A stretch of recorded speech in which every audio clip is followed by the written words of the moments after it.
Pessoal, voltei aqui para dar só um recadinho pra vocês. Bom, eu gravei um vídeo que aconteceu um acidente, entendeu?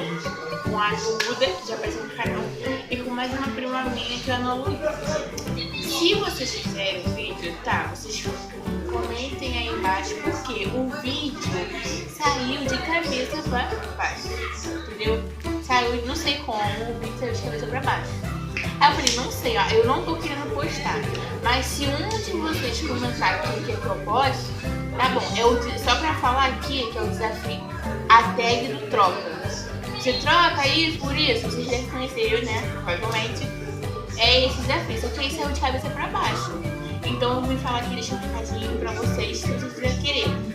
Tá? Então foi basicamente isso, tá bom, pessoal? Se vocês quiserem que eu poste o vídeo, é só comentar, tá? Eu não vou responder como já respondi aqui, mas eu vou ver. Se pelo menos um de vocês comentar, eu posto o vídeo pra vocês, tá bom? Então, um big beijo e até a próxima. Tchau!